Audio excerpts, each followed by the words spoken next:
Good morning, everyone. Our project is Nakshatra. We are from Team 7.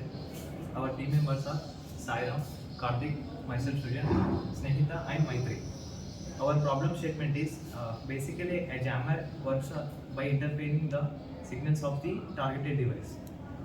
In this process, it might also collide with the emergency frequencies. So that we are fixing by setting a specific frequency so that it does not interfere any frequency. Now our friend will continue. Solutions. First one is signal inhibitor. In this, the signals are jammed. The short signals are jammed like Wi-Fi signals and cell phone signals. The next one is GPS jammer. In this, the GPS signals are blocked where the GPS tracking is not required. The next one is frequency jammers. In this, certain frequency of signals are jammed. Next one is gaps in existing solutions. First one is range and coverage. First one is selective jamming. Current jammers does not have any selective ability to jam the signals. The next one is adaptive jamming. Jammers don't adapt the changing of frequencies. Next one is power efficiency. Power efficiency is more useful in the jamming of the signals. The proposed solution: range and coverage, collateral damage, and detection in the jamming. In range and coverage, utilize phased array antennas to enhance the range and coverage of RF jammers while maintaining efficiency. Collateral damage: implement the intelligent algorithms that distinguish between the targeted signals and unintended radio signals. Detection the jamming: develop a mechanism to detect the jamming produced by the transmitters. The components required: we use some hardware components like Arduino Nano OLED display, 430 MHz transmitter module and receiver module, and breadboard and LED. And the software we used is Arduino IDE. Of the model. First, we will gather the components like Arduino Nano, 433 MHz RF transmitter, 433 MHz receiver, and breadboard. Next, we will connect the components.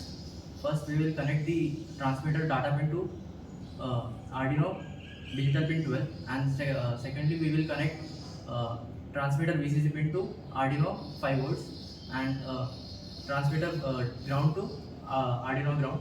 Then we will install the libraries. Install libraries like Radiohead, ADF Root 1306, and we will write and upload the code and test it in the controlled environment. The main advantages of this product is we can target a particular frequency of devices like 433 Hz.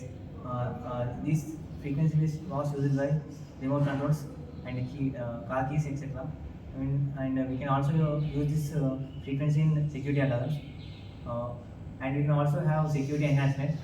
By using this device, we can prevent the unauthorized access to the wireless devices, and we can also have some privacy protection from unauthorized surveillance. And also, when we go to some hotels or any places, there will be unauthorized access of CC footages, so it can be jammed by using this device.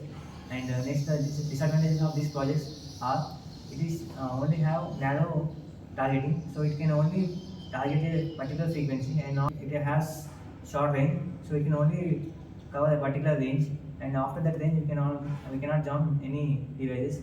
And there are many illegal issues raised by these devices.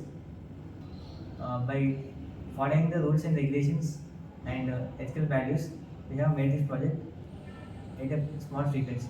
Thank you. This is the transmitter code. When we upload this code into the Arduino Nano of the transmitter, it emits rays, as you can see in the display. It shows transmitting with transmitter 1 and 2 respectively with receiver, but in this it will show LED indicating jamming detected.